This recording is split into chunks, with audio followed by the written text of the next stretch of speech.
जय हिंद साथियों, स्वागत करते हैं आप सभी का सक्सेस वर्ल्ड एमसीक्यू चैनल पर। तो दोस्तों, आज की इस वीडियो में बिहार मध्य निषेध सिपाही की परीक्षा के लिए जीके जीएस के 40 अति महत्वपूर्ण प्रश्नों को लेकर आए हैं, जो कि आपके एग्जाम में पूछे जाने की काफ़ी ज़्यादा चांसेस है। और दोस्तों, बिहार मध्य निषेध सिपाही का जो एग्ज़ाम डेट है ये कंफर्म हो चुका है। 7 मई को आपका एग्ज़ाम लिया जाएगा।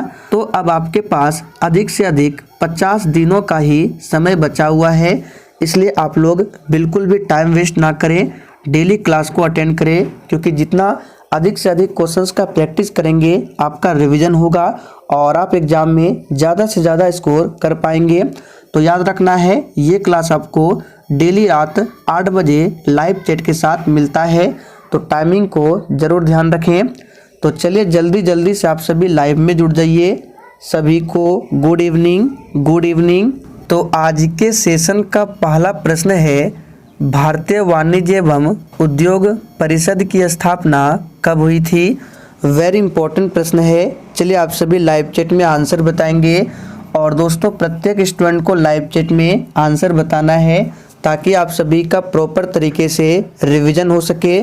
तो यहाँ पे पहले प्रश्न का आंसर जो ही बच्चे लाइव चैट में ए ऑप्शन बता रहे हैं, आपका बिल्कुल सही जवाब है। 1927 में भारतीय वाणिज्य एवं उद्योग परिषद की स्थापना होती है। 1928 में कौन सा सत्याग्रह हुआ था? तो आपको याद होगा बारदोली सत्याग्रह। याद रखना है, इसका नेतृत्व किया था सरदार वल्लभ भाई पटेल ने। 1930 में क्या हुआ था? तो सविनय अवज्ञा आंदोलन होता है 1930 में। इन सभी डेट को जरूर याद रखिएगा। दूसरा प्रश्न है, बम्बई में पहली कपड़ा मिल कब स्थापित हुई थी? वेरी इंपॉर्टेंट प्रश्न है, इसको आप सभी मार्क करके रखिए, एग्जाम में पूछा जा सकता है। तो याद कर लीजिए, बम्बई में पहली कपड़ा मिल जो है 1854 में स्थापित की गई थी। तो डी ऑप्शन जो ही बच्चे बता रहे हैं, आपका बिल्कुल सही जवाब है 1854 में। आगे देखिए, 14 जुलाई 1942 को अपनी कार्यकारिणी में कांग्रेस कार्य समिति ने ऐतिहासिक भारत छोड़ो प्रस्ताव कहाँ पारित किया था? बिल्कुल 1 नंबर का प्रश्न है, सोच समझकर आपको आंसर बताना है। और आपके जितने भी प्रश्न सही होते हैं आप लोग कॉपी में लिख कर रखिए, फिर सेशन के लास्ट में आपको अपना स्कोर कमेंट करके हमें ज़रूर बताना है। मैं सभी के स्कोर को चेक करता हूं। तो यहाँ पे सही जवाब क्या होगा? ए ऑप्शन, वर्धा में पारित किया गया था। आगे देखिए, नेशनल काउंसिल ऑफ एजुकेशन की स्थापना कब होती है? चलिए आप सभी चौथे प्रश्न के लिए आंसर बताएंगे। तो देखिए दोस्तों, नेशनल काउंसिल ऑफ एजुकेशन की स्थापना जो है 15 अगस्त 1906 को होती है। तो सही जवाब है डी ऑप्शन, 15 अगस्त 1906 को। आगे देखिए, प्रथम मैसूर युद्ध, यहाँ पे आंग्ल मैसूर युद्ध होगा, टाइपिंग एरर है। प्रश्न है, प्रथम आंग्ल मैसूर युद्ध किसके बीच लड़ा गया था? ये प्रश्न भी आपके एग्जाम के लिए काफ़ी ज़्यादा इम्पोर्टेंट प्रश्न है। यहाँ से आपको 2 और प्रश्न बताते हैं। तो सबसे पहले, प्रथम आंग्ल मैसूर युद्ध जो है ये 1767 से 69 में हुआ था, याद रखिएगा। और ये युद्ध ब्रिटिश और हैदर अली के बीच में लड़ा गया था। तो ए ऑप्शन जो ही बच्चे दिए हैं बिल्कुल सही जवाब है। एक प्रश्न यहाँ से बनता है कि प्रथम आंग्ल मैसूर युद्ध की समाप्ति जो है किस संधि के तहत हुई थी? तो याद रखिएगा, मद्रास की संधि के तहत प्रथम आंग्ल मैसूर युद्ध की समाप्ति होती है। और हमने आपको बताया था, याद होगा, टीपू सुल्तान। एग्जाम में पूछा जाता है कि टीपू सुल्तान की मृत्यु किस युद्ध में हुई थी? तो याद रखिएगा, चौथे आंग्ल मैसूर युद्ध में। याद रखना है, चौथे आंग्ल मैसूर युद्ध में टीपू सुल्तान की मृत्यु होती है। डेट पूछा जाता है कब? तो 1799 में। याद कर लीजिए, काफ़ी ज़्यादा इम्पोर्टेंट डेट है। 1799 में टीपू सुल्तान की मृत्यु होती है। तो यहाँ पे आंसर हो जाएगा ए ऑप्शन। आगे देखिए, भारत में गुलाम वंश का संस्थापक कौन था? बिल्कुल 1 नंबर का प्रश्न है। चलिए आंसर बताएंगे। भारत में गुलाम वंश का संस्थापक कौन था? तो डेट सहित आपको याद रखना है। गुलाम वंश की स्थापना जो है 1206 में होती है। किसने किया था? तो कुतुबुद्दीन ऐबक ने। ध्यान रखना है, कुतुबुद्दीन ऐबक को लाख बख्श के नाम से जाना जाता है, तो इसे भी ध्यान रखेंगे। लाख बख्श के नाम से किसे जाना जाता है? तो कुतुबुद्दीन ऐबक को। अगला प्रश्न है, भारत की स्वतंत्रता के समय गवर्नर जनरल कौन था? वेरी वेरी इंपॉर्टेंट प्रश्न है। चलिए आंसर बताएंगे। और देखिए, बिल्कुल इसी तरह के प्रश्न आपके एग्जाम में पूछे जाते हैं, तो याद कर लीजिए। काफ़ी ज़्यादा इम्पोर्टेंट प्रश्न है। लॉर्ड माउंटबेटन, डी ऑप्शन जो ही बच्चे दिए हैं बिल्कुल सही जवाब है। लॉर्ड कर्जन के समय में क्या हुआ था? तो 1905 में बंगाल का विभाजन हुआ था। लॉर्ड डलहौजी को भारत में रेलवे का जनक माना जाता है। आगे देखिए, महाभारत का फारसी अनुवाद का शीर्षक है। यहाँ पे महाभारत होगा, यानी कि महाभारत का जो फारसी में अनुवाद किया गया था, शीर्षक क्या रखा गया था आपको बताना है। तो यहाँ पे जो ही बच्चे बी बता रहे हैं बिल्कुल सही जवाब है, रजमनामा रखा गया था। ध्यान रखेंगे। आगे बढ़ते हैं। अखिल भारतीय ट्रेड यूनियन कांग्रेस के प्रथम अध्यक्ष कौन थे? चलिए आप सभी 9 के लिए आंसर बताएंगे। और जिसने अभी तक सेशन को लाइक नहीं किया है, प्लीज़ आप सभी सेशन को दिल से एक बार ज़रूर लाइक करें। तो अखिल भारतीय ट्रेड यूनियन कांग्रेस के प्रथम अध्यक्ष थे लाला लाजपत राय। डी ऑप्शन आपका सही जवाब है, लाला लाजपत राय। आगे देखिए, अमीर खुसरो का जन्म हुआ था। चलिए आप सभी 10 के लिए आंसर बताएंगे। और देखिए दोस्तों, अमीर खुसरो से संबंधित जितने भी इम्पोर्टेंट प्रश्न बनते हैं उनको ध्यान रखें, एग्जाम में पूछा जाता है। तो अमीर खुसरो का जन्म कहाँ हुआ था? तो याद रखिएगा, उत्तर प्रदेश के पटियाली के एटा में हुआ था। तो राज्य का नाम भी पूछ सकता है, याद रखिएगा, उत्तर प्रदेश में हुआ था। और देखिए, अमीर खुसरो जो है किसके दरबार में रहते थे? तो अलाउद्दीन खिलजी, याद रखना है, अलाउद्दीन खिलजी के दरबार में रहते थे अमीर खुसरो। अगला प्रश्न है, गांधी जी के नाम के आगे महात्मा जोड़ा गया। सभी ऑप्शन को ध्यानपूर्वक पढ़ें। और गांधी जी को महात्मा किसने कहा था सबसे पहले? तो याद रखिएगा, रविंद्रनाथ टैगोर ने। किसने कहा था? तो रविंद्रनाथ टैगोर ने। और महात्मा शब्द जो ये जोड़ा गया, याद रखिएगा, चंपारण सत्याग्रह के दौरान, जो कि 1917 में हुआ था। तो सही जवाब है ए ऑप्शन, चंपारण सत्याग्रह। निम्नलिखित में से कौन से उपराष्ट्रपति निर्विरोध नहीं चुने गए थे? यहाँ पे आपको उपराष्ट्रपति बताना है कि कौन से उपराष्ट्रपति थे जो कि निर्विरोध नहीं चुने गए थे। तो यहाँ पे सही जवाब है डी ऑप्शन, KR नारायण, याद रखिएगा। अगला प्रश्न है, वह कौन से मौलिक अधिकार है जो गैर नागरिकों को भी प्राप्त है? बिल्कुल एग्जाम में से USA के संविधान से लिया गया है। ध्यान रखेंगे, किस भाग में रखा गया है मौलिक अधिकार को? तो याद रखिएगा, मौलिक अधिकार को भाग 3 में रखा गया है। अनुच्छेद की बात करें तो 12 से लेकर 35 तक में मौलिक अधिकार के बारे में बताया गया है। यहाँ पे सही जवाब हो जाएगा, कानून के समक्ष समता का अधिकार। ये जो अधिकार है गैर नागरिकों को भी प्राप्त है। आगे देखिए, मौलिक कर्तव्य को संविधान में सम्मिलित करने की अवधारणा किस देश के संविधान से ली गई है? चलिए आप सभी 14 के लिए आंसर बताएंगे फटाफट से। मौलिक कर्तव्य को किस देश के संविधान से लिया गया है? तो यहाँ पे जो ही बच्चे डी बता रहे बिल्कुल सही जवाब है, सोवियत संघ यानी कि रूस के संविधान से लिया गया है मौलिक कर्तव्य को। मौलिक कर्तव्य को किस भाग में बताया गया है?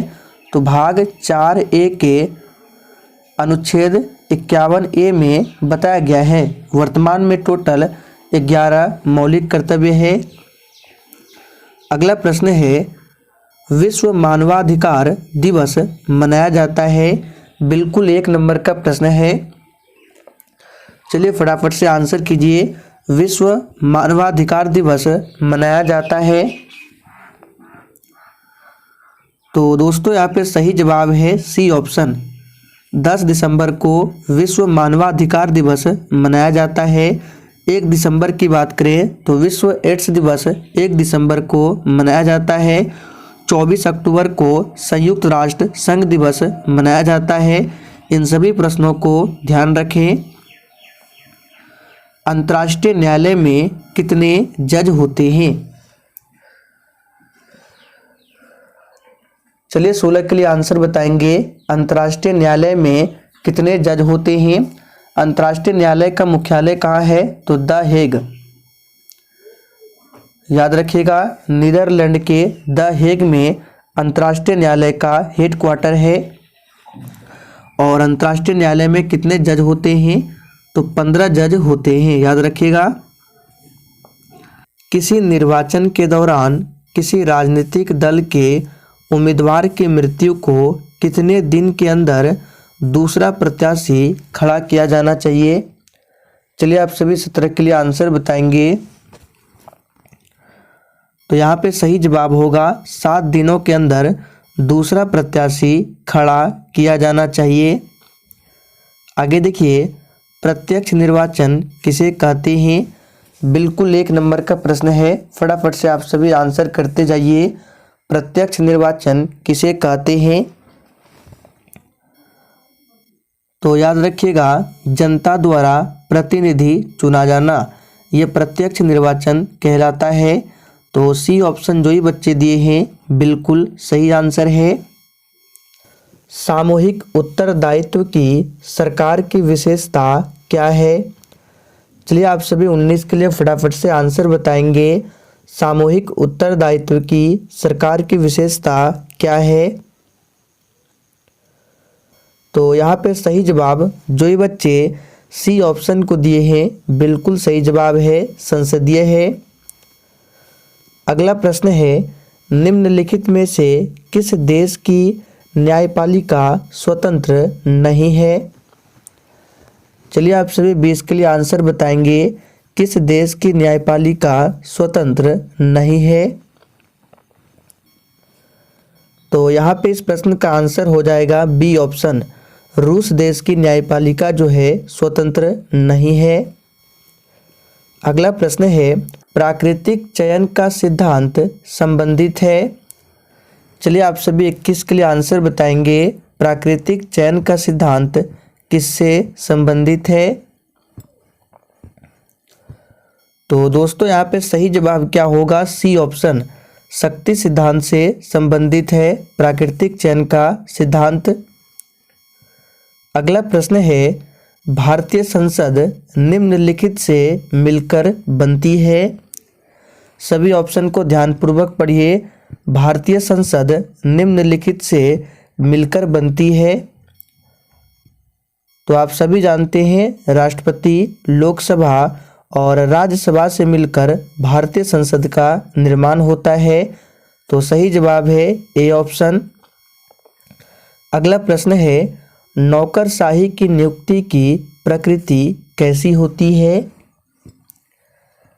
चलिए 23 के लिए फटाफट से आंसर बताएंगे। नौकरशाही की नियुक्ति की प्रकृति कैसी होती है? तो यहाँ पे इस प्रश्न का सही जवाब क्या होगा? बी ऑप्शन, अस्थाई होती है। याद रखना है, इंपॉर्टेंट प्रश्न रहेगा। अगला प्रश्न है, केंद्र राज्य के प्रशासनिक संबंधी भारतीय संविधान के किस अनुच्छेद में दिए गए हैं? चलिए आप सभी 24 के लिए आंसर बताएंगे। केंद्र राज्य के प्रशासनिक संबंध जो है ये भारतीय संविधान के किस अनुच्छेद में बताया गया है? तो याद रखिएगा, ये बताया गया है भाग 11। भाग पूछे 11 और अनुच्छेद 256 से लेकर 263 में बताया गया है। -40 डिग्री सेल्सियस बराबर फ़ारेनहाइट, यानी किस तापक्रम पर सेल्सियस और फ़ारेनहाइट बराबर होता है, आपको बताना है। मैंने पहले भी आपको इस प्रश्न को बताया था। तो यहाँ पे जो ही बच्चे सी ऑप्शन को बता रहे हैं, बिल्कुल सही जवाब है -40 डिग्री। देखिए -40 डिग्री तापक्रम पर सेल्सियस का मान और फ़ारेनहाइट का मान क्या होता है, आपस में बराबर होता है। कौन सा इलेक्ट्रॉनिक विन्यास क्लोरीन के लिए है? चलिए आप सभी 26 के लिए आंसर बताएंगे। कौन सा इलेक्ट्रॉनिक विन्यास क्लोरीन के लिए है? तो देखिए क्लोरीन की परमाणु संख्या 17 होती है और इलेक्ट्रॉनिक विन्यास की बात करें तो 2, 8 और 7। देखिए बी ऑप्शन में दिया हुआ है। आगे देखिए हैलोजन तत्वों को आवर्त सारणी के किस समूह में रखा गया है? हैलोजन तत्व कौन कौन से हैं? तो क्लोरीन हो गया, फ्लोरीन, ब्रोमीन, आयोडीन, ये सभी जो है हैलोजन तत्व है। और देखिए हैलोजन तत्वों को आवर्त सारणी के समूह 7 में रखा गया है। तो डी ऑप्शन जो ही बच्चे दिए हैं बिल्कुल सही जवाब है, समूह 7 में। ऑक्सीजन का परमाणु क्रमांक कितना है? चलिए आंसर बताएंगे। ऑक्सीजन का परमाणु क्रमांक कितना है? तो यहाँ पे इस प्रश्न का आंसर जो ही बच्चे बी बता रहे हैं बिल्कुल सही जवाब है। ऑक्सीजन का परमाणु क्रमांक कितना होता है? तो 8 होता है। आगे देखिए निम्नलिखित में से किसमें धन विद्युत प्रभार होता है? चलिए 29 के लिए आंसर बताएंगे। निम्नलिखित में से किसमें धन विद्युत प्रभार होता है? तो देखिए यहाँ पे 29 का आंसर जो ही बच्चे बी बता रहे हैं बिल्कुल सही जवाब है, अल्फा कण। याद रखिएगा अल्फा कण में धन विद्युत प्रभार होता है। आगे देखिए एल्यूमिनियम की संयोजकता क्या है? चलिए आप सभी 30 के लिए आंसर बताएंगे। एल्यूमिनियम की संयोजकता क्या है? तो दोस्तों देखिए एल्यूमिनियम की परमाणु संख्या कितनी होती है? तो आप सभी जानते हैं 13। और इसका इलेक्ट्रॉनिक विन्यास क्या होगा? तो 2, 8 और 3। तो यहाँ पे एल्यूमिनियम की संयोजकता है 3। तो सही जवाब है सी ऑप्शन। मीथेन अणु का आकार क्या है? बिल्कुल आपके एग्जाम में पूछा जाने वाला प्रश्न है, फटाफट से आंसर बताएंगे। मीथेन अणु का आकार क्या है? तो दोस्तों यहाँ पे सही जवाब क्या होगा? चतुष्फलकीय। याद रखिएगा मीथेन अणु का आकार क्या होता है? चतुष्फलकीय। मीथेन का सूत्र क्या होता है? CH4। इसे मार्स गैस भी कहा जाता है। छठे आवर्त में कितने तत्वों को रखा गया है? चलिए 32 के लिए आंसर बताएंगे। छठे आवर्त में कितने तत्वों को रखा गया है? तो दोस्तों यहाँ पे सही जवाब है छठे आवर्त में 32 तत्वों को रखा गया है। अगला प्रश्न है निम्नलिखित में से कौन सा तत्व रासायनिक दृष्टि से निष्क्रिय है? चलिए आप सभी 33 के लिए आंसर बताएंगे। निम्नलिखित में से कौन सा तत्व रासायनिक दृष्टि से निष्क्रिय है? तो यहाँ पे जो ही बच्चे डी बता रहे बिल्कुल सही जवाब है। हीलियम जो है ये क्या है? निष्क्रिय है। किस वैज्ञानिक ने गामा किरण की खोज की थी? अब देखिए इस प्रश्न में कुछ बच्चे कंफ्यूज रहते हैं, तो आपको चलिए बता देते हैं। गामा किरण की खोज जो है हेनरी बेकुरल और पॉल विलार्ड के द्वारा किया गया था। तो यहाँ देखिए ऑप्शन में हेनरी बेकुरल नहीं है, पॉल विलार्ड है। और रदरफोर्ड ने गामा किरण का नामकरण किया था। यहाँ पे खोज पूछा गया है तो याद रखिएगा यहाँ क्या होगा आंसर? पॉल विलार्ड होगा। पानी में हाइड्रोजन और ऑक्सीजन के भार का अनुपात क्या है? देखिए जल का अनुसूत्र होता है H2O। इसमें पूछा गया है हाइड्रोजन और ऑक्सीजन। देखिए हाइड्रोजन का भार कितना होता है 2 और ऑक्सीजन का कितना होता है 16। तो देखिए इसको कटाएंगे तो 1/8 यानी 1:8 होता है। देखिए सी ऑप्शन में दिया हुआ है। शून्य समूह में रखे गए तत्व किस नाम से जाने जाते हैं? चलिए 36 के लिए आंसर बताएंगे। शून्य समूह में रखे गए तत्वों को किस नाम से जाना जाता है? तो याद कर लीजिए, निष्क्रिय गैस कहा जाता है। आगे देखिए, सहनामा किसकी कृति है?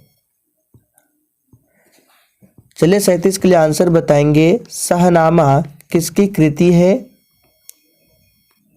तो यहाँ पे जो ये बच्चे फिरदौसी बता रहे हैं, बिल्कुल सही जवाब है। सहनामा जो है फिरदौसी की कृति है। देश का सबसे गहरा बंदरगाह कौन सा है? चलिए 38 के लिए आंसर बताइए। देश का सबसे गहरा बंदरगाह कौन सा है? ये प्रश्न भी आपके एग्जाम के लिए इम्पोर्टेंट रहेगा, याद कर लीजिए। देश का सबसे गहरा बंदरगाह ये विशाखापत्तनम है। कहाँ पर है? तो राज्य का नाम याद रखना है, आंध्र प्रदेश में विशाखापत्तनम है, जो कि देश का सबसे गहरा बंदरगाह है। आगे देखिए, निम्नलिखित में से कौन सी पर्वत श्रृंखला विश्व में सबसे बड़ी है? चलिए 39 के लिए आंसर बताएंगे। और जिसने अभी तक सेशन को लाइक नहीं किया है, प्लीज़ आप सभी सेशन को भी लाइक करें। तो यहाँ पे सही जवाब होगा एंडीज पर्वत श्रृंखला, यह विश्व में सबसे बड़ी है। आखिरी प्रश्न है, कोटोपैक्सी कहाँ स्थित है? कोटोपैक्सी पर्वत, कोटोपैक्सी ज्वालामुखी, आप बताएंगे कहाँ स्थित है? तो याद रखिएगा इक्वाडोर में स्थित है। कल भी हमने आपको बताया था। तो जो ही बच्चे डी दिए हैं बिल्कुल सही आंसर है। तो दोस्तों आज के लिए इतना ही। चलिए कल फिर मिलते हैं नेक्स्ट क्लास के साथ में।